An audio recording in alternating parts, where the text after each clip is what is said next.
ನಾಳೆ ಥಾ ಅಂದರೆ ಇರುವಂಥದ್ದು, ಶ್ವತ್ಥ ಅಂದರೆ ನಾಳೆ ಇರುವಂಥದ್ದು. ಅಶ್ವತ್ಥ ಅಂದರೆ ನಾಳೆ ಇರುತ್ತೆ ಅಂತ ಗ್ಯಾರಂಟಿ ಇಲ್ಲದ್ದು. ಮತ್ತು ನಾವು ನೀವೆಲ್ಲ ಅಶ್ವತ್ಥವೇ, ಇನ್ನೇನು ಮತ್ತೆ ನಾಳೆ ಇರ್ತೇವೆ ಅಂತ ಗ್ಯಾರಂಟಿ ಇಲ್ಲದ್ದು ಅಶ್ವತ್ಥ. ಹೀಗೆ ಪ್ರತಿಯೊಂದು ನಾಮಗಳಿಗೆ ಒಂದು ವಿಶಿಷ್ಟವಾದ ಅರ್ಥ. ಆ ಅರ್ಥವನ್ನು ಮೊದಲು ತನ್ನಲ್ಲಿ ಅನ್ವಯಿಸಿಕೊಂಡ ಅರ್ಥದಿಂದ ತಾನು ಆ ನಾಮಧೇಯವುಳ್ಳವನಾಗಿ ತತ್ತನ್ನಾಮನಾಗಿ ತತ್ತದ್ ವಸ್ತುವಿನ ಒಳಗೆ ಸೇರಿ ಆಯಾ ವಸ್ತುಗಳಿಗೆ ಆಯಾ ನಾಮ ಕೊಟ್ಟ. ಹೀಗೆ ಅವನು ಒಳಗೆ ಪ್ರವೇಶ ಮಾಡಿದ್ದರಿಂದ ನಾಮ ಬಂತು, ರೂಪ ಬಂತು. ನಾಮರೂಪಾತ್ಮಕವಾದ ಪ್ರಪಂಚ ಸೃಷ್ಟಿಯಾಗಬೇಕಾಗಿದೆ. ಅವನು ಹೊರಗೆ ದೂರ ನಿಂತು ಕೂತ್ರೆ ಆಗೋಲ್ಲ, ಒಳಗೆ ಬಂದು ಕೂತು ಮಾಡಿದ. ತದನು ಪ್ರವಿಶ್ಯ, ಅದನ್ನು ಹೇಳಿದರು. ಸಚ್ಚತ್ಯಚ್ಚಾಭವತ್, ಅವನು ಸತ್ ಆದ, ಅವನು ತ್ಯತ್ ಆದ ಅಂದರು. ಸತ್ ಮತ್ತು ತ್ಯತ್ ಅಂದರೆ ಮೇಲು ನೋಟಕ್ಕೆ ಏನು ಅಂದರೆ ಮಣ್ಣು, ನೀರು, ಬೆಂಕಿ, ಇದು ನಮ್ಮ ಕಣ್ಣಿಗೆ ಕಾಣುವಂಥ, ಅದನ್ನು ಪ್ರಾಚೀನರು ಸತ್ ಅಂತ, ಸದಸದಾತ್ಮಕವಾದ ಪ್ರಪಂಚ ಅಂತ. ಸತ್ ಅಂದರೆ ಮಣ್ಣು, ನೀರು, ಬೆಂಕಿ, ಇದನ್ನು ಸತ್ ಅಂತ ಹೇಳ್ತಾರೆ ಯಾವಾಗ. ಸತ್ ಅಂದರೆ ಕಣ್ಣಿಗೆ ಕಾಣುವಂಥದ್ದು ಅಂತ ಅರ್ಥ, ಇರುವಂಥದ್ದು ಅಂತ ಅರ್ಥ ಅಲ್ಲ. ಸತ್ ಮಣ್ಣು, ನೀರು, ಬೆಂಕಿ, ಪಂಚಭೂತಗಳಿಂದ ಈ ಪ್ರಪಂಚ. ಅದರಲ್ಲಿ ಮಣ್ಣು, ನೀರು, ಬೆಂಕಿ ಕಣ್ಣಿಗೆ ಕಾಣುತ್ತೆ, ಮತ್ತೆ ಎರಡು ಕಣ್ಣಿಗೆ ಕಾಣುವುದಿಲ್ಲ, ಅದನ್ನು ಅಸತ್ ಅಂದರು. ಗಾಳಿ ಮತ್ತು ಆಕಾಶ ಅದು ಅಸತ್. ಅಸತ್ ಅಂದರೆ ಯಾವುದು ನಮ್ಮ ಕಣ್ಣಿಗೆ ಕಾಣುವುದಿಲ್ಲವೋ ಅದು ಅಸತ್, ಯಾವುದು ಕಣ್ಣಿಗೆ ಕಾಣುತ್ತೋ ಅದು ಸತ್. ಅಥವಾ ಸತ್ ಅಂದರೆ ಆ ಸದ್ಯತೆ ಇತಿ ಸತ್ ಅಂತ. ಯಾವುದನ್ನು ನಾವು ಪಡೆಯಬಹುದೋ, ಹೋಗಿ ಕೈಯಲ್ಲಿ ಹಿಡಿಯಬಹುದೋ ಅದು ಸತ್. ಮಣ್ಣು ಹಿಡಿಲಿಕ್ಕಾಗತ್ತೆ, ನೀರು ಬೊಗಸಲು ಹಿಡಿಲಿಕ್ಕಾಗತ್ತೆ, ಬೆಂಕಿ ಸುಡುತ್ತೆ, ಪಾತ್ರೆಯಲ್ಲಿ ಅದು ಹಿಡಿಲಿಕ್ಕಾಗತ್ತೆ. ಯಾವುದು ಆ ಸದನ ಅಂದರೆ ಗ್ರಹಣ, ನಮಗೆ ಹಿಡಿಯಲಿಕ್ಕೆ ಸಿಗುತ್ತೋ ಅದು ಸತ್, ಹಿಡಿಯಲಿಕ್ಕೆ ಸಿಗದ್ದು ಅಸತ್. ಈ ಆಕಾಶ ಹಿಡಿಲಿಕ್ಕೆ ಸಿಗುತ್ತಾ? ಗಾಳಿಯನ್ನು ಒಂದು ಮುಷ್ಟಿ ಗಾಳಿಯನ್ನು ಕಿಸೆಯಲ್ಲಿ ಹಾಕೊಂಡು ಹೋಗುವ ಅಂದರೆ ಆಗತ್ತಾ? ಆಗುವುದಿದ್ರೆ ಈ ಸೆಕೆಯಲ್ಲಿ ಎಲ್ಲರೂ ಹೋಗಿ ಗಾಳಿ ಬೀಸಲ್ಲಿ ಹೋಗಿ ಕಿಸೆ ಹಾಕೊಂಡು ಮನೆ ತಂದುಬಿಡ್ತಿದ್ವಿ, ಆಗೋಲ್ಲ. ಆದ್ದರಿಂದ ಗಾಳಿ ಮತ್ತು ಆಕಾಶ ಅಸತ್ತು ಅಂದರೆ ನಮ್ಮ ಗ್ರಹಣಕ್ಕೆ, ನಮ್ಮ ಹಿಡಿತಕ್ಕೆ ಸಿಗದ್ದು ಅಂತ ಅರ್ಥ. ಸತ್ ಅಂದರೆ ಹಿಡಿತಕ್ಕೆ ಸಿಗುವಂಥದ್ದು, ಅಸತ್ ಅಂದರೆ ಹಿಡಿತಕ್ಕೆ ಸಿಗದ್ದು. ಹಾಗಾಗಿ ಸತ್ ಮತ್ತು ಅಸತ್ ಅಂತ ಹಿಂದೆ ಪಂಚಭೂತಗಳನ್ನು, ಅದನ್ನ ಈ ಜಗತ್ತು ಸದಸದಾತ್ಮಕ ಅಂತ ಹೇಳ್ತಿದ್ರು ಹಿಂದೆ. ಸದಸದಾತ್ಮಕ ಅಂದರೆ ಹಾಗೆ ನಮ್ಮ ಹಿಡಿತಕ್ಕೆ ಸಿಗುವ ಮೂರು, ಸಿಗದ ಎರಡು ಒಟ್ಟಿಗೆ ಸೇರಿ ಈ ವಿಶ್ವ ಆಗಿದೆ. ಯಾವ ವಸ್ತು ತಗೊಂಡ್ರು ಈ ಐದು ಸೇರಿಯಾಗಿರೋದು. ಈಗ ಈ ದೇಹ ತಗೊಂಡ್ರೆ ಇದರಲ್ಲಿ ನಮಗೆ ಕಾಣತಕ್ಕಂಥ ಅಂಶ ಇದು ಮಣ್ಣಿನ ಅಂಶ. ಈ ಮಣ್ಣಿನ ಅಂಶ ಹೀಗೆ ಒಂದು ಆಕಾರಬದ್ಧವಾಗಿ ನಿಂತಿರೋದು ಅದರಲ್ಲಿ ಒಳಗಿನಿಂದ ನೀರಿನ ಪಸೆ ಇರೋದರಿಂದ. ಆ ಪಸೆ ಇದ್ದು ನೀರಿನ ಈ ಆಕಾರ ಇದು ನಡೆದಾಡೋದು ಒಳಗಿಂದ ಟೆಂಪರೇಚರ್ ಇರೋದರಿಂದ. ಮಣ್ಣು, ನೀರು, ಬೆಂಕಿ. ಆಮೇಲೆ ಟೆಂಪರೇಚರ್ ಇದ್ದು ಇದು ನಡೆದಾಡೋದಕ್ಕೆ ಇನ್ನೊಂದು ಕಾರಣ ಏನಂದರೆ ಒಳಗಿಂದ ಉಸಿರಾಟ ಇರೋದರಿಂದ. ಗಾಳಿ ಒಳಗೆ ಹೋಗೋದು ಒಳಗಿಂದ ಸ್ಪೇಸ್ ಇರೋದರಿಂದ. ಹೀಗೆ ಮಣ್ಣು, ನೀರು, ಬೆಂಕಿ, ಗಾಳಿ, ಆಕಾಶ. ಯಾವುದನ್ನು ನೀವು ತಗೊಂಡ್ರೂ ಈ ಐದು ವಸ್ತುಗಳ ಸಮಷ್ಟಿಯಿಂದ ಪ್ರಪಂಚದಲ್ಲಿ ವ್ಯವಹಾರ ನಡೀತದೆ. ಒಂದು ಮಡಕೆ ತಗೊಂಡ್ರು ಅಷ್ಟೇ, ಮಡಕೆ ಮಣ್ಣಿನಿಂದ ಮಾಡಿದ್ದು. ಮಣ್ಣಿನಿಂದ ಮಾಡಿದ ಮಡಕೆ ಬರೀ ಮಣ್ಣಿನಿಂದ ಮಡಕೆ ಆಗೋಲ್ಲ, ಅದು ಬಿಡಿ ಬಿಡಿಯಾಗಿ ತುಂಡಾಗಿ ಹೋಗುತ್ತೆ. ಅದಕ್ಕೆ ಅದನ್ನು ಆಕಾರ ಬರಬೇಕಾದ್ರೆ ನೀರಿನಲ್ಲಿ ಹದ ಮಾಡಬೇಕು. ಅದು ನೀರಿನಿಂದ ಅದು ಅಂಟಿಕೊಂಡು ಒಂದಕ್ಕೊಂದು ಹಿಡ್ಕೊಂಡು ಬಿಟ್ಟರೆ, ಒಂದಕ್ಕೊಂದು ಹಿಡ್ಕೊಂಡು ಬಿಟ್ಟು ಆಕಾರ ಕೊಟ್ಟು ಬಿಟ್ಟರೆ ಅದು ಹಸಿ ಆಗೋಯ್ತು, ಉಪಯೋಗ ಇಲ್ಲ. ಮತ್ತೆ ಬಿಸಿಗೆ ಇಟ್ಟು ಅದನ್ನು ಗಟ್ಟಿ ಆಗಬೇಕು. ಅದು ಸೊ ಮಣ್ಣು ನೀರಿನಿಂದ ಹದ ಮಾಡಿ ಬಿಸಿಯಿಂದ ಅದನ್ನು ಬೇಯಿಸಿದಾಗ, ಪಾಕ ಮಾಡಿದಾಗ ಮಡಕೆ ಆಯಿತು. ಮಣ್ಣು, ನೀರು, ಬೆಂಕಿ. ಆಮೇಲೆ ಅದು ಬಿಸಿಯಾಗಬೇಕಾಗಿದ್ದರೆ ಬೆಂಕಿಗೆ ಗಾಳಿ ಬೇಕು, ಆಮೇಲೆ ಆಕಾಶ ಬೇಕು. ಎಷ್ಟು ಆಕಾಶ ಬೇಕು? ಮಡಕೆಯ ಒಳಗೂ ಸ್ಪೇಸ್ ಇರಬೇಕಾ? ಸ್ಪೇಸ್ ಇಲ್ಲದೆ ಇದನ್ನು ಒಂದು ಮಣ್ಣಿನ ಮುದ್ದೆ ಮಾಡಿದ ಯಾರು ತಗೋತಾರೆ? ನೀರು ತರೋದು ಹಾಗೆ. ಅದರ ಒಳಗೆ ಸ್ಪೇಸ್ ಇರಬೇಕು. ಅಷ್ಟೇ ಅಲ್ಲ, ಮಡಕೆಯ ಒಳಗೆ ಗಾಳಿ ಮತ್ತು ಆಕಾಶ ಇದೆ. ಮಡಕೆಯ ಒಳಗೆ ಅಂದರೆ ನೀರು ತುಂಬುವ ಜಾಗದಲ್ಲೆಲ್ಲ, ಮಡಕೆ ಅಂತನ್ನುವ ಒಂದು ಪದಾರ್ಥ ಉಂಟಲ್ಲ, ಆ ವಸ್ತು, ಆ ಆಕಾರದ ಒಳಗೆ. ಮಡಕೆ ಅಂದರೆ ಏನು? ಮಣ್ಣುಗಳನ್ನು ನಾವು ಒಟ್ಟು ಮಾಡಿದ್ದು. ಮಣ್ಣು ಅಂದರೆ ಏನು? ಮಣ್ಣು ಅಂದರೆ ಹಲವಾರು ಪರಮಾಣುಗಳ ಸಮಷ್ಟಿ. ಒಂದು ಮಣ್ಣಿನ ಕಣ ಅಂದರೆ 5-6 ಪರಮಾಣುಗಳು, 10 ಪರಮಾಣುಗಳು, 12 ಪರಮಾಣುಗಳು ಸೇರಿ ಒಂದು ಮಣ್ಣಿನ ಕಣ ಆಗತ್ತೆ. ಆ ಮಣ್ಣಿನ ಕಣದಿಂದ ಇನ್ನೂ ಸೂಕ್ಷ್ಮಕ್ಕೆ ಹೋದರೆ ಮಡಕೆಯಲ್ಲಿ ಇರುವುದೇನು? ಪರಮಾಣುಗಳು. ಹಾಗಾದರೆ ಒಂದು ಮಡಕೆ ಅಂದರೆ ಏನು? ಇಟ್ಸ್ ಹೀಪ್ ಆಫ್ ಆಟಮ್ಸ್, ಬರೇ ಪರಮಾಣುಗಳ ಒಂದು ರಾಶಿ, ಕೊಂಪೆ. ಪರಮಾಣು ಅಂದರೆ ಏನು? ಅದರೊಳಗೆ ಇಲೆಕ್ಟ್ರಾನ್, ನ್ಯೂಟ್ರಾನ್, ಪ್ರೋಟಾನ್ ತಿರುಗ್ತಾ ಇರ್ತದೆ. ತಿರುಗುವುದು ಅಂದರೆ ಮೂಮೆಂಟು ಅಂದರೆ ಗಾಳಿ, ಚಲನೆ, ವೈಬ್ರೇಷನ್. ತಿರುಗಬೇಕಾದ್ರೆ ಸ್ಪೇಸು. ಹಾಗಾಗಿ ಮಡಕೆಯ ಒಳಗೆ ಸ್ಪೇಸ್ ಇದೆ, ಯಾಕೆಂದರೆ ಪರಮಾಣುವಿನ ಒಳಗೆ ಸ್ಪೇಸ್ ಇದೆ. ಈ ಸ್ಪೇಸ್ನಿಂದಾಗಿ ಮಡಕೆಗೆ ಅಸ್ತಿತ್ವ ಇರೋದು. ಅದರಿಂದ ಮಡಕೆ ನೀರು ತುಂಬುವ ಜಾಗದ ಆಕಾಶ ಅಲ್ಲ, ಮಡಕೆ ಅಂತ ನಾವೇನು ಹೇಳ್ತೇವೆ ಅದರಲ್ಲಿ ಇರುವಂತಹದ್ದು ಮಣ್ಣಿನ ಕಣಗಳು. ಆ ಮಣ್ಣಿನ ಕಣ ಅಂದರೆ ಪರಮಾಣು. ಪರಮಾಣು ಅಂತಂದರೆ ಪರಮಾಣುವಿನ ಒಳಗೆ ಮತ್ತೆ ಗಾಳಿ ಆಕಾಶ ಇದೆ. ಅದು ಗಾಳಿ ನಿರಂತರ ಆಟಮ್ನ ಒಳಗೆ ಇಲೆಕ್ಟ್ರಾನ್, ನ್ಯೂಟ್ರಾನ್, ಪ್ರೋಟಾನ್, ಸಬ್ ಆಟಮ್ಸು ತುಂಬ ಇವೆ, ಮೂರೇ ಅಲ್ಲ. ಅದು ಹಿಂದೆ 3 ಅಂತ ತಿಳ್ಕೊಂಡಿದ್ರು, ಇವಾಗ 3 ಅಲ್ಲ ಇನ್ನೂ ಇದೆ ಅಂತ ಗೊತ್ತಾಗಿದೆ. ಇನ್ನೂ ಸ್ವಲ್ಪ ಹೋದ್ಮೇಲೆ ಇನ್ನೂ ಗೊತ್ತಾಗುತ್ತೆ. ಈಗ ಗೊತ್ತಾದದ್ದು ಪೂರ ಗೊತ್ತಾಗಿಲ್ಲ ಇನ್ನು. ಅಂದರೆ ಅದನ್ನು ಸಬ್ ಆಟಮ್ಸ್ ಒಳಗಿನ ತಿರುಗ್ತಾ ಇವೆ. ತಿರುಗೋದು ಅಂದರೆ ಚಲನೆ, ವೈಬ್ರೇಷನ್, ಗಾಳಿ, ತಿರುಗಲಿಕ್ಕೆ ಸ್ಪೇಸು. ಹಾಗಾದರೆ ಮಣ್ಣು, ನೀರು, ಬೆಂಕಿ, ಗಾಳಿ, ಆಕಾಶ, ಮಣ್ಣು ಎಲ್ಲಿ ಹೋದರೂ ನೀವೊಂದು ಪರಮಾಣುವಿನ ಒಳಗೆ ಹೋದರೂ ಅಲ್ಲಿ ಗಾಳಿ ಆಕಾಶ ಇದೆ, ಸ್ಪೇಸ್ ಇದೆ, ನಿರಂತರ ಚಲನೆ, ಸ್ಪೀಡ್ ಇದೆ. ಆ ಸ್ಪೀಡ್ನಲ್ಲಿ ಗಾಳಿ ಇದೆ, ವೈಬ್ರೇಷನ್ ಇದೆ, ಸ್ಪೇಸ್ ಇದೆ. ಇದು ಇಡೀ ಪ್ರಪಂಚದ ಮೂಲತತ್ವ. ಎಷ್ಟು ಅದ್ಭುತವಾಗಿ ಪ್ರಾಚೀನರು ಇದನ್ನು ಕಂಡುಕೊಂಡ್ರು ನೋಡಿ. ಇವತ್ತು ಸೈನ್ಸ್ ಓದಿದವರಿಗೆ ಇದೆಲ್ಲ ಎಲಿಮೆಂಟ್ರಿ ಶಾಲೆಯಲ್ಲೂ ಹೇಳ್ತಾರೆ ಅಂತ ಹೇಳ್ತಾರೆ. ಎಲಿಮೆಂಟ್ರಿ ಶಾಲೆಯಲ್ಲಿ ಹೇಳ್ಬೋದು. ಆದರೆ ಈ ಪ್ರಾಚೀನರು ಇದನ್ನು ಸಾವಿರಾರು ವರ್ಷಗಳ ಹಿಂದೆ ಇದು ಈ ಮಂತ್ರಗಳನ್ನೆಲ್ಲ ದರ್ಶನ ಆಗಿ ಒಂದು 5,000 ವರ್ಷಗಳ ಹಿಂದಿನ ಋಷಿಗಳಿಗೆ ದರ್ಶನ ಆಗಿ ಅದು ಅಪೌರುಷೀಯ, ಅದು ಬೇರೆ ಮಾತು. ಕಂಡೇ 5,000ದಿಂದ 10,000 ವರ್ಷದ ಹಿಂದೆ ಈ ಪ್ರಪಂಚದ ಮೂಲಭೂತ ಸತ್ಯವನ್ನು ಋಷಿಗಳು ಕರಾರುವಕ್ಕಾಗಿ ಕಂಡು ಹುಡುಕಿ ಹೇಳಿದರು. ನಮಗೆ ಅದನ್ನು ತಿಳ್ಕೊಳ್ಳೋ ಯೋಗ್ಯತೆ ಇಲ್ಲ, ಅದರಲ್ಲೆಲ್ಲ ಹಳೆ ಕಾಲದ ಗೊಡ್ಡು ವಿಚಾರ ಅಂತ ಮರೆಯುವುದಕ್ಕೆ ಹೊರಟಿದ್ದೆವು ನಾವು. ಏನು ಅದ್ಭುತವಾದ ಸೈನ್ಸನ್ನು ಪ್ರಾಚೀನರು ಕೊಟ್ಟರು, ಅದನ್ನು ಮರೆಯೋ ದಡ್ಡತನ ಮಾಡ್ತಾ ಇದೆ ಈ ದೇಶ. ಜ್ಞಾನವನ್ನು ಕಳ್ಕೊಳ್ಳುವುದರಲ್ಲಿ ಬುದ್ಧಿವಂತಿಕೆಯನ್ನು ತೋರಿಸ್ತಾ ಇದೆ. ಹೀಗೆ ಪಂಚಭೂತಗಳಲ್ಲಿ ಒಳಗೆ ಪ್ರವೇಶ ಮಾಡಿ ತದನುಪ್ರವಿಶ್ಯ ತ್ಯತ್ ಅಂತಂದರೆ ಹೇಳಿದೆ. ಗಾಳಿ ಮತ್ತು ಆಕಾಶವನ್ನು ತ್ಯತ್ ಅಂತ ಅಂತಿದ್ರು. ತ್ಯತ್ ಅಂದರೆ ಬೇರೆ ಅಂತ.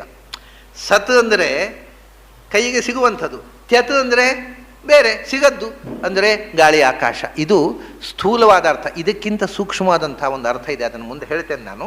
ಇವಾಗ ಈ ಸ್ಥೂಲ ಅರ್ಥವನ್ನು ನೋಡಿಕೊಳ್ಳೋಣ. ಈ ಭಗವಂತ ಗಾಳಿ ಆಕಾಶದ ಒಳಗೆ ಸೇರಿದ, ಅವನು ತ್ಯತ್ತಾದ. ಸತ್ ಮಣ್ಣು ನೀರು ಬೆಂಕಿ ಒಳಗೆ ಸೇರಿದ, ಸತ್ತಾದ. ಸತ್ ತ್ಯತ್ ಅವನು ಆದ, ಅದರಿಂದ ಇದು ಸತ್ತು ತ್ಯತ್ತು ಆಯಿತು ಅಂತ ಹೇಳುತ್ತೆ ನೋಡಿ. ಅದನ್ನೇ ಹೇಳಿದ ನಾನು. ಆ ವಸ್ತುವಿನ ಹೆಸರು ಮೊದಲು ಅವನು ಸತ್ತಾದ ಅಂದರೆ ಮಣ್ಣಿನಲ್ಲಿ ಇದ್ದು ಮಣ್ಣಿನ ಕಾಣುವಂತೆ ಮಾಡಿದ ಸತ್. ಅಲ್ಲಿ ತ್ಯತ್ ಕಾಣದಂತೆ ಮಾಡಿದ. ಆದ್ದರಿಂದ ಅಲ್ಲಿ ಅಸತ್ ಅನ್ನುವ ಹೆಸರಿನಿಂದ ಅದರಲ್ಲಿ ತುಂಬಿದ, ಸತ್ ಅನ್ನುವ ಹೆಸರಿನಿಂದ ಇದರಲ್ಲಿ ತುಂಬಿದ. ಈ ಜಗತ್ತು ಸತ್ ಅಸತ್ ಅಂತ ಅನ್ನೋ ಹೆಸರು ಹೊಂದಿತ್ತು. ಆಮೇಲೆ ನಿರುಕ್ತಂಚ ಅನಿರುಕ್ತಂಚ, ನಿರುಕ್ತಂಚ ಅನಿರುಕ್ತಂಚ. ನಿರುಕ್ತಂ ಅಂದರೆ ಇದು ಹೀಗೆ ಅಂತ ಅದನ್ನು ಶಬ್ದದಿಂದ ಕರಾರುವಾಕ್ಕಾಗಿ ಹೇಳಲಿಕ್ಕೆ ಬರುವಂಥದ್ದು. ಅಥವಾ ನಮ್ಮ ಕಣ್ಣು ಕಂಡು ಅದನ್ನು ನಾವು ರೇಖೆಯಲ್ಲಿ ಬಿಡಿಸಿ ತೋರಿಸಬಹುದಾದ ವ್ಯವಹಾರಕ್ಕೆ ಮಾತಿನಲ್ಲಿ ಎಕ್ಸ್ಪ್ರೆಸ್ ಮಾಡಲಿಕ್ಕೆ ಸಿಗುವಂಥದ್ದು ನಿರುಕ್ತ. ಅನಿರುಕ್ತ ಅಂದರೆ ಅದು ಇಂಥದೇ ಅಂತ ಹೇಳಲಿಕ್ಕೆ ಆಗೋದಿಲ್ಲರಿ. ಯಾವುದು? ಮತ್ತು ಇದು ಕೂಡ ನಿರುಕ್ತಾನೆ. ಮಣ್ಣು ನೀರು ಬೆಂಕಿ ಗಾಳಿ ಮತ್ತು ಆಕಾಶವನ್ನು ಡಿಫೈನ್ ಮಾಡಿರಿ. ಅದು ಹೇಗೆ? ಆಕಾಶ. ಆಕಾಶ ಅಂದರೆ ಏನು? ಹೇಗೆ? ಯಾರಿಗೊತ್ತು? ಆಕಾಶ ಅಂತ ಎಲ್ಲರೂ ಹೇಳ್ತಾರೆ, ನಾವು ಹೇಳ್ತೇವೆ. ಆಕಾಶ ಅಂದರೆ ಎಂಥದ್ದು ಅಂತ ಕೇಳಿದ್ರೆ ಹೇಳಲಿಕ್ಕೆ ಬರೋದಿಲ್ಲ. ಆಕಾಶ ಅಂದರೆ ಎಂಥದ್ದು? ಆಕಾಶ ಅಂದರೆ ಇದೆ. ಇದೊಂದು ಎಂಥದ್ದು? ಏನು ಇಲ್ಲಲ್ಲ ಇಲ್ಲಿ. ಏನು ಇಲ್ಲದೆ ಇರುವುದೇ ಆಕಾಶವೋ ಅಥವಾ ಏನೋ ಒಂದು ಇದೆಯೋ ಆಕಾಶ ಅಂತ ಈ ಪ್ರಶ್ನೆ ಆಗ್ತಾ ಹೋದರೆ ಗೊಂದಲವೇ. ಆಕಾಶ ಅಂದರೆ ಏನು? ಇದೆ. ಇದನ್ನು ಇಲ್ಲಿ ಏನೂ ಇಲ್ಲ. ಅದು ಏನೂ ಇಲ್ಲದೆ ಇರುವುದೇ ಅಂದರೆ ಆಬ್ಸೆನ್ಸ್ ಆಫ್ ಸಾಲಿಡ್ ಥಿಂಗ್, ಘನ ಪದಾರ್ಥದ ಅಭಾವವೇ ಆಕಾಶವೋ ಅಥವಾ ಆಕಾಶ ಅನ್ನೋದು ಒಂದು ಉಂಟೋ, ಭಾವ ಅಸ್ತಿತ್ವ ಉಂಟು ಅದಕ್ಕೆ. ನೀವು ಇದೇ ಆಕಾಶ, ಇನ್ನು ಏನೂ ಇಲ್ಲ, ಏನು ಇಲ್ಲದೇ ಇರುವುದೇ ಆಕಾಶ ಅಂದರೆ ಆಕಾಶ ಇಲ್ಲ ಅಂತ ಹೇಳಿದಾಗಾಯಿತು. ಇಲ್ಲದೇ ಇರುವುದೇ ಆಕಾಶ ಅಂದರೆ ಆಕಾಶ ಇಲ್ಲ, ಏನೂ ಇಲ್ಲದಿರುವುದು ಆಬ್ಸೆನ್ಸ್, ಅಭಾವ ಆಕಾಶ. ಅಭಾವವೋ ಭಾವವೋ, ಅದಕ್ಕೆ ಭಾವರೂಪ ಉಂಟೋ ಆಕಾಶ ಅಂತ ಸುಲಭದಲ್ಲಿ ಉತ್ತರ ಕೊಡಲಿಕ್ಕೆ ಆಗುವುದಿಲ್ಲ. ಸೈನ್ಸ್ ಕೂಡ, ಪ್ರಾಚೀನ ವಿಜ್ಞಾನಿಗಳು ಕೂಡ ಪಂಚಭೂತಗಳಂತೂ ಒಪ್ಪಲಿಲ್ಲ ಕೆಲವರು. 4 ಮಣ್ಣು ನೀರು ಬೆಂಕಿ ಗಾಳಿ. ಗಾಳಿ ಇಲ್ಲ ಅಂತ ಹೇಳಲಿಕ್ಕೆ ಆಗೋದಿಲ್ಲ, ಅದಕ್ಕೊಂದು ಭಾವರೂಪ ಉಂಟು ನೋಡಿ, ಬಂತಾಗತ್ತೆ ನೋಡಿ ನಮಗೆ. ಆಕಾಶಕ್ಕೆ ಯಾವ ಒಂದು ರೀತಿಯಿಂದಲೂ ಎಕ್ಸ್ಪ್ರೆಸ್ ಮಾಡಲಿಕ್ಕೆ ಬರೋದಿಲ್ಲ ಅದಕ್ಕೆ ಇರವನ್ನು. ಅದಕ್ಕೆ ಆಕಾಶ ಅನ್ನೋದನ್ನು ಒಪ್ಪಲೇ ಇಲ್ಲ ಪ್ರಾಚೀನ ಕೆಲವರು. ಇವತ್ತು ಸೈನ್ಸ್ನಲ್ಲಿಯೂ ಹಾಗೆ ಬಹಳ ಮಂದಿ ಕೆಲವರು ಆಕಾಶ ಅಂತ ಒಪ್ತಾರೆ, ಬಹಳ ಮಂದಿ ಒಪ್ಪೋದಿಲ್ಲ. ಎಂಥದ್ದು ಹೇಳುವುದು ಆಕಾಶ ಅಂದರೆ ಏನು ಅಂತ ಹೇಳುವುದಿಲ್ಲ, ಗೊತ್ತಾಗೋಲ್ಲ ಅಂತ. ಅದೇ ಅನಿರುಕ್ತ ಅಂತ ಅಂದರೆ ಅದು ಹೀಗೆಯೇ ಇದಮಿತ್ತಂತ ಡಿಫೈನ್ ಮಾಡಲಿಕ್ಕೆ ಬರದೇ ಇರುವಂಥದ್ದು ಅನಿರುಕ್ತ. ಡಿಫೈನ್ ಮಾಡಿ ಬರೋದು ನಿರುಕ್ತ. ನಿರುಕ್ತಂಚ ಅನಿರುಕ್ತಂಚ ಡಿಫೈನ್ ಮಾಡುವ ವಸ್ತುವಿನೊಳಗೆ ತುಂಬಿದ, ಡಿಫೈನ್ ಮಾಡಲಿಕ್ಕೆ ಆಗದ ವಸ್ತುವಿನೊಳಗೆ ತುಂಬಿದ. ಅದರಿಂದ ನಿರುಕ್ತ ಆದ ಸ್ಥೂಲ ಸೂಕ್ಷ್ಮವೂ ಆಗಬಹುದು. ಈಗ ಮಡಕೆ ನಿರುಕ್ತ, ಆದರೆ ಪರಮಾಣು ಅನಿರುಕ್ತ. ಅದೇನು ಪರಮಾಣು, ಅದು ನಮ್ಮ ಕಣ್ಣಿಗೆ ಕಾಣೋದಿಲ್ಲ, ಅದರೊಳಗೂ ಸೂಕ್ಷ್ಮಾಣುಗಳಂತೆ ಅವು ನಿರಂತರ ಚಲಿಸ್ತಾ ಇವಂತೆ. ಇವೆಲ್ಲ ಬರೀ ಹೇಳಿಕೆಗಳು. ಹಾಗೆ ಅನಿಸ್ಬಿಟ್ಟು ನಿರುಕ್ತಂಚ ಅನಿರುಕ್ತಂಚ ನಿಲಯನಂಚ ಅನಿಲಯನಂಚ. ಮಣ್ಣಿನ ಮೇಲೆ ಏನೋ ಸಾಮಾನು ಮನೆ ಕಟ್ಟಲಿಕ್ಕಾಗತ್ತೆ, ಅದ್ರಲ್ಲಿ ನಾವು ಇರ್ಲಿಕ್ಕಾಗತ್ತೆ, ಏನೋ ಸಾಮಾನು ಇಡ್ಲಿಕ್ಕೆ ಬರುತ್ತೆ. ನೀರಿನಲ್ಲಿ ದೋಣಿ ಇಡ್ಲಿಕ್ಕೆ ಬರುತ್ತೆ. ಈ ಮಣ್ಣು ನೀರು ಬೆಂಕಿ ಯಾವುದೋ ಒಂದು ವಸ್ತುವಿಗೆ ಆಧಾರ ಆಗ್ಬೋದು. ಗಾಳಿ ಮತ್ತು ಆಕಾಶ ಯಾವುದಕ್ಕೂ ನಿಲಯನ ಅಲ್ಲ. ಅಂದರೆ ಗಾಳಿಯಲ್ಲಿ ಇಡುವುದಕ್ಕೆ ಬರುವುದಿಲ್ಲ, ಆಕಾಶ ಇಡ್ಲಿಕ್ಕೆ ಬರುವುದಿಲ್ಲ. ಅದರಿಂದ ನಿಲಯನ ಅನಿಲಯನ. ವಿಜ್ಞಾನಂಚ ಅವಿಜ್ಞಾನಂಚ, ಕೆಲವು ಜ್ಞಾನ ಇರುವಂಥದ್ದು, ಕೆಲವು ಜ್ಞಾನ ಇರದೇ ಇರುವಂಥದ್ದು. ಇದು ಜಡ ಮತ್ತು ಚೇತನ. ಸತ್ಯಂಚ ಅನೃತಂಚ, ಕೆಲವು ಸತ್ಯ ಮತ್ತು ಅನೃತ. ಅಂದರೆ ಕೆಲವಕ್ಕೆ ನಿಜವಾದಂಥ ಶಾಶ್ವತವಾದಂಥ ಇರುವಂಥದ್ದು, ಕೆಲವು ಅದು ಇದೆ ಆದರೂ ಅದಕ್ಕೆ ಶಾಶ್ವತವಾದ ಇರುವು ಇಲ್ಲ. ಈಗ ನೋಡಿ, ಆಕಾಶ ಅದು ಇದೆ, ಎಂದೆಂದೂ ಇದೆ. ಆದರೆ ಮಡಕೆ ಇದೆ, ಈ ಕೈಯಿಂದ ಕೆಳಗೆ ಬಿದ್ದರೆ ಮತ್ತೆ ಇಲ್ಲ. ಅಂದರೆ ಇದೆ, ಇದ್ದು ಇರದಂತೆ ಅವು ಇದ್ದು ಕೂಡ ಪೂರ್ತಿ ಇದ್ದಾವೆ ಅಂತ ಹೇಳಲಿಕ್ಕಿಲ್ಲ, ನಾಳೆ ಇರ್ತಾವೆ. ಹೀಗೆ ಇದೆಲ್ಲ ಮೇಲು ನೋಟಕ್ಕೆ ಈ ಉಪನಿಷತ್ತಿನಲ್ಲಿ ಬಹಳ ಮಂದಿ ಮಾಡಿದ ಅರ್ಥಗಳು. ಇದನ್ನು ನಾವು ಇನ್ನೊಂದು ನೆಲೆಯಿಂದ ನೋಡಬೇಕು. ಇಲ್ಲಿ ಸತ್, ಆಮೇಲೆ ವಿಜ್ಞಾನ, ಸತ್ಯ, ಅನಿರುಕ್ತ, ಅನಿಲಯನ.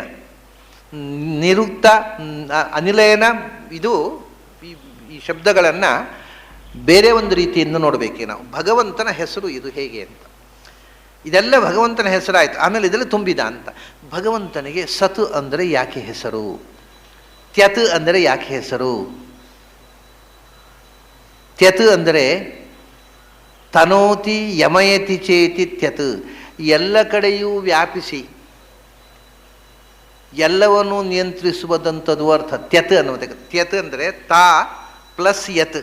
ತಾ ಅಂದರೆ ತತಿ, ಯತ್ ಅಂದರೆ ಯಮಯತಿ ಇತಿ ಯತ್.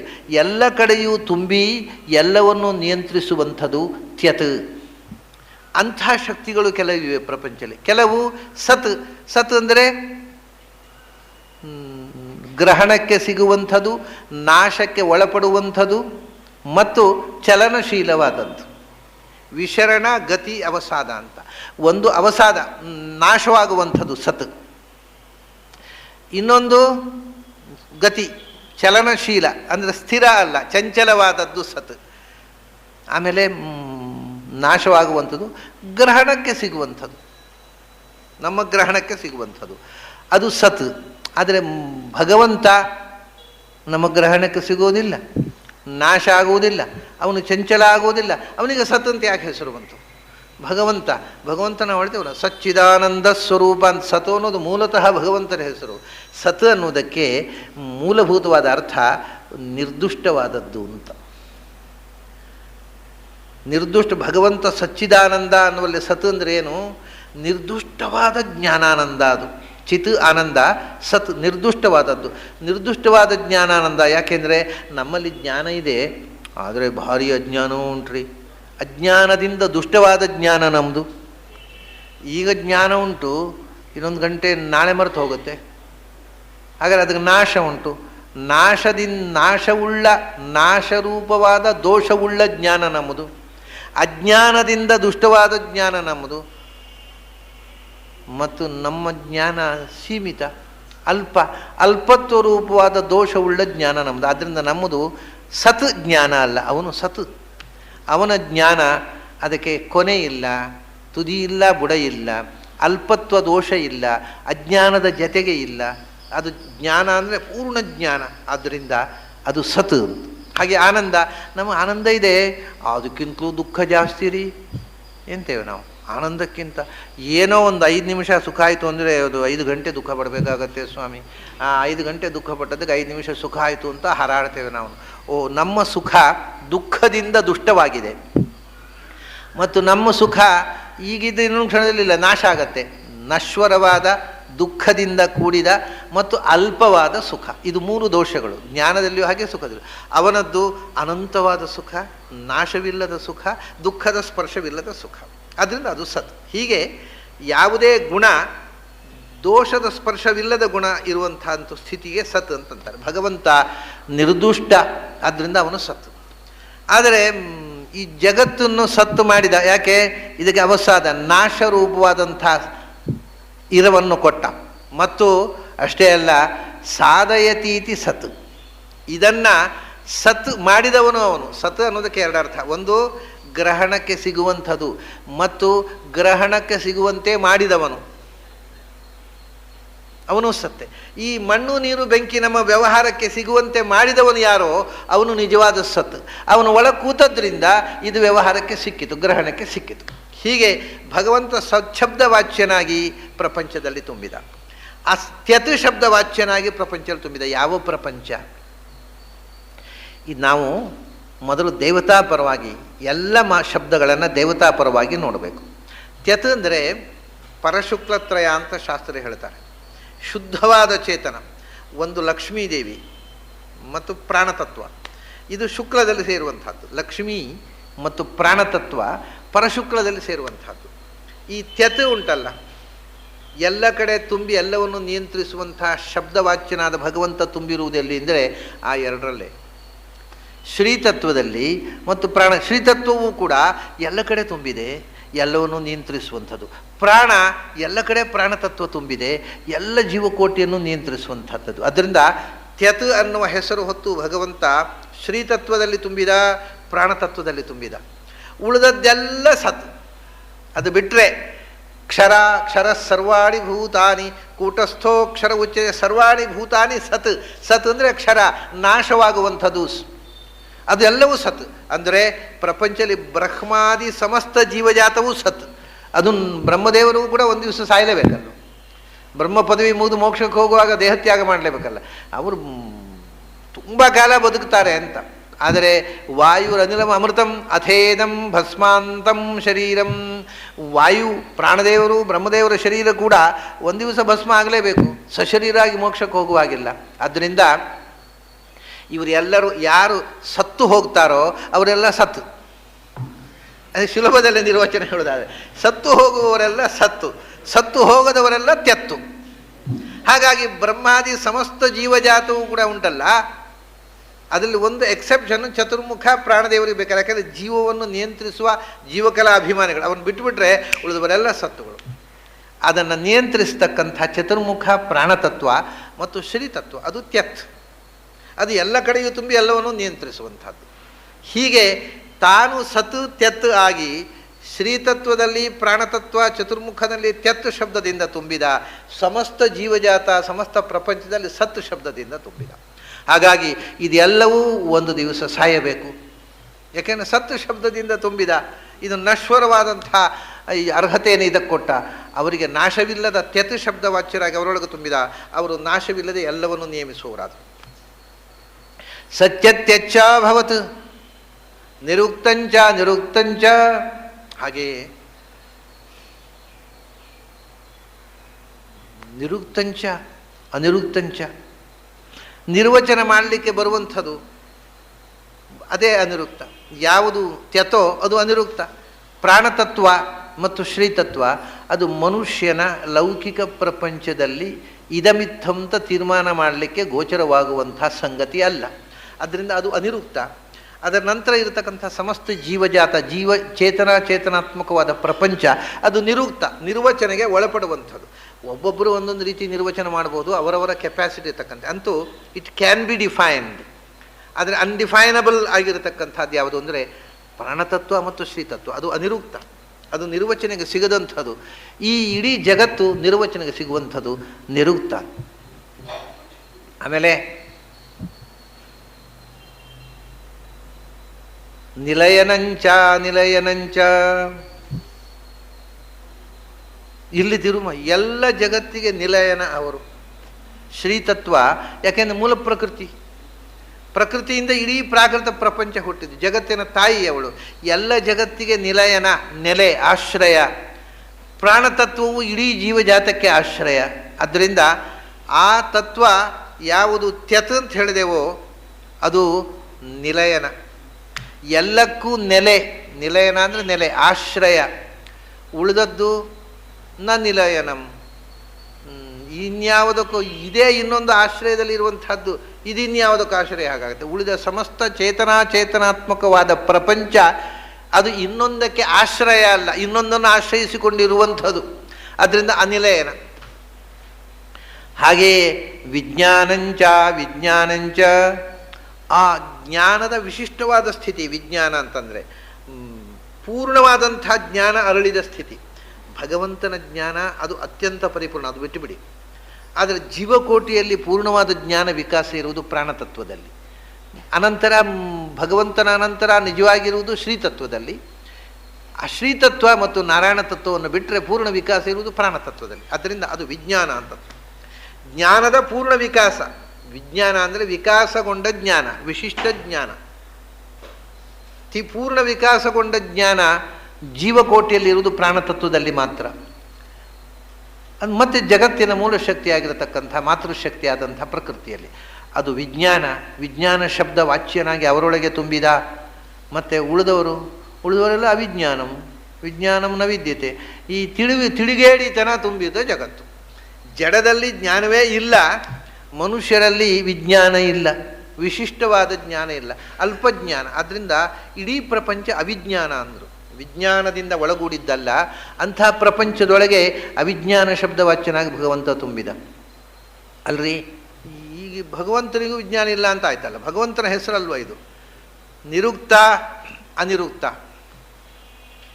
ತಾನು ಅನಿರುಕ್ತನಾಗಿ ಯಾರಿಗೂ ಇದಮಿತ್ತಂತ ಡಿಫೈನ್ ಮಾಡಲಿಕ್ಕೆ ಬಾರದೆ ಉಳಿದದ್ದಕ್ಕೆಲ್ಲ ನಿರುಕ್ತಿ ಬರುವಂತೆ ಮಾಡಿದವ. ನಿರುಕ್ತ ಅಂದರೆ ಅವನು ನಿರುಕ್ತ ಅಲ್ಲ, ಪ್ರಪಂಚವನ್ನು ನಿರುಕ್ತವಾಗುವಂತೆ ಮಾಡಿದವ. ಹಾಗೆಯೇ ತಾನು ನಿಲಯನ, ಎಲ್ಲಕ್ಕೂ ನೆಲೆ. ಈ ಪ್ರಪಂಚ ಯಾವುದಕ್ಕೂ ನೆಲೆ ಇಲ್ಲದಂತೆ ಮಾಡಿದವ ಅನಿಲಯನ. ತಾನು ವಿಜ್ಞಾನ, ಇದಕ್ಕೆ ಅವಿಜ್ಞಾನ ಕೊಟ್ಟವ ಅವ. ಹಾಗೆಯೇ ತಾನು ಸತ್ಯ. ಸತ್ಯ ಅಂದರೆ ಸದ್ಗುಣಗಳಿಂದ ತುಂಬಿರುವಂಥವ ಅಂತ ಅರ್ಥ. ಎಲ್ಲ ಸದ್ಗುಣಗಳಿಂದ ತುಂಬಿದವ. ಸತ್ಯ ಅಂದರೆ ಸುಳ್ಳು ಸತ್ಯ ಅಂತ ನಾವು ಹೇಳ್ತೇವಲ್ಲ, ಆ ಅರ್ಥ ಅಲ್ಲ. ಸತ್ಯ ಅಂದರೆ ಸತ್ ಮತ್ತು ಯ, ಎಲ್ಲ ಸದ್ಗುಣಗಳನ್ನು ಹೊಂದಿದವ, ಪೂರ್ಣ ಗುಣಪೂರ್ಣ ಅಂತ ಅರ್ಥ. ಸತ್ಯ ಶಬ್ದವಾಚ್ಯನಾಗಿ ಶ್ರೀತತ್ವದಲ್ಲೂ ಪ್ರಾಣತತ್ವದಲ್ಲೂ ತುಂಬಿದ. ಉಳಿದದ್ದೆಲ್ಲ ಅನೃತ. ಹೌದಾ? ಅನೃತ ಅಂದರೆ ಸತ್ಯ ಅಂದರೆ ನಾವು ಹೇಳುವ ಸತ್ಯ ಅಲ್ಲ, ಅನೃತ ಅಂದರೆ ನಾವು ಹೇಳುವ ಸುಳ್ಳು ಅಲ್ಲ. ಸತ್ಯಂಚ ನೃತಂಚ. ಅನೃತ ಅಂದರೆ ಈ ಜಗತ್ತು ಅನೃತ. ಯಾಕೆ ಋತ ಅಂತಂದರೆ? ಮತ್ತೆ ನೋಡಿ, ಯಥಾರ್ಥ ಜ್ಞಾನಕ್ಕೆ ಋತ ಅಂತ ಹೇಳೋದು. ಸತ್ಯಂ ವದಿಷ್ಯಾಮಿ, ಋತಂ ವದಿಷ್ಯಾಮಿ ಬಂದಿದೆ ನೋಡಿ ಮೊದಲು. ಸತ್ಯಂ ವದಿಷ್ಯಾಮಿ ಅಂತ. ಋತ ಅಂದರೆ ಯಥಾರ್ಥ ಜ್ಞಾನದಿಂದ ತುಂಬಿರುವಂಥದ್ದು. ಋತಂ ಯಥಾರ್ಥ ವಿಜ್ಞಾನಂ. ಅದು ಅಲ್ಲದೆ ಇದ್ದದ್ದು ಅನೃತ. ಅಷ್ಟೇ ಅಲ್ಲ, ಇದು ಋತ. ಋತ ಅಂದರೆ ರಿಯಲ್ ಅಂತ ಅನ್ನುವ ಅರ್ಥವಿದೆ, ಟ್ರೂ. ಇದು ಸತ್ಯ. ಯಾರಿಂದ? ಅನೃತಂ. ಆ ಅನೇನ ಋತಂ ಅನೃತಂ. ಅವನಿಂದಾಗಿ ಇದು ಸತ್ಯ ಆಗಿರೋದು. ಅಂದರೆ ಇದು ಅವನ ಅಧೀನವಾದ ಸತ್ಯ. ಅವನು ಹಾಗಾಗಿ ಏನು ಹೇಳಿದಾಗಾಯಿತು? ರಿಯಾಲಿಟಿ ಎರಡು ಥರದ್ದಿದೆ. ಒಂದು ಡಿಪೆಂಡೆಂಟ್ ರಿಯಾಲಿಟಿ, ಮತ್ತೊಂದು ಇಂಡಿಪೆಂಡೆಂಟ್ ರಿಯಾಲಿಟಿ. ಅನೃತ ಅಂದರೆ ಅನೇನ ಋತಂ, ಅವನಿಂದ ಸತ್ಯ ಅಂದರೆ ಡಿಪೆಂಡೆಂಟ್ ರಿಯಾಲಿಟಿ. ಅವನು ಸತ್ಯ ಅಂದರೆ ಇಂಡಿಪೆಂಡೆಂಟ್ ರಿಯಾಲಿಟಿ. ಅವನು ಸ್ವತಂತ್ರ ಸತ್ಯ, ಉಳಿದ ಇಡೀ ಜಗತ್ತು ಸತ್ಯ ಆದರೂ ಅಧೀನ ಸತ್ಯ, ಅವನಿಗೆ ಅಧೀನವಾದ ಸತ್ಯ. ಹೀಗೆ ಇದನ್ನು ಅನೃತ ಅಧೀನ ಸತ್ಯವಾಗಿ ಮಾಡಿದವನು ಅವನು. ಆದ್ದರಿಂದ ಅವನು ಅನೃತ. ಈ ಎಲ್ಲ ಶಬ್ದಗಳಿಂದ ಸತ್ಯಂ ಅಭವತ್. ಈ ಎಲ್ಲ ಶಬ್ದಗಳು ಸಾಧುಗುಣವನ್ನೇ ಹೇಳ್ತಾವೆ ಅಂದರು. ಸತ್ಯಂ ಭಗವಂತನ ಹೆಸರು. ಯಾಕೆಂದರೆ ಪ್ರತಿಯೊಂದು ಶಬ್ದಕ್ಕೂ ಒಂದು ಒಳ್ಳೆಯ ಅರ್ಥ ಇದೆ, ಒಂದು ಕೆಟ್ಟ ಅರ್ಥ ಇದೆ. ಆ ಒಳ್ಳೆಯ ಅರ್ಥದಲ್ಲಿ ಭಗವಂತ. ಈಗ ಇದಕ್ಕೆ ಉದಾಹರಣೆ, ದುಃಖಿ ಅಂತ ಅನ್ನೋ ಶಬ್ದ. ಇದಕ್ಕೊಂದು ಒಳ್ಳೆಯ ಅರ್ಥ ಇದೆ, ಒಂದು ಕೆಟ್ಟ ಅರ್ಥ ಇದೆ. ದುಃಖಿ ಅಂದರೆ ದುಃಖ ಉಳ್ಳವ ಅಂತ, ಅದು ಕೆಟ್ಟ ಅರ್ಥ. ನಾವೆಲ್ಲ ದುಃಖಿಗಳು ಅಂತೇವೆ. ಭಗವಂತ ನಿಜವಾದ ಒಳ್ಳೆಯ ಅರ್ಥದಲ್ಲಿ ಭಗವಂತ ದುಃಖಿ. ದುಃಖಿ ಅಂದರೆ ಏನು? ದುಃಖ ಉಳ್ಳವ ಅಲ್ಲ ನಿಜವಾಗಿ. ಯಾಕೆಂದರೆ ನಾವು ಬೇರೆ ಕಡೆ ನೋಡ್ತೇವೆ. ಈಗ ಧನಿ ಎಂದರೆ ಏನು? ಅವನು ಧನಿಕ. ದುಡ್ಡು ಉಳ್ಳವ ಅಲ್ಲ.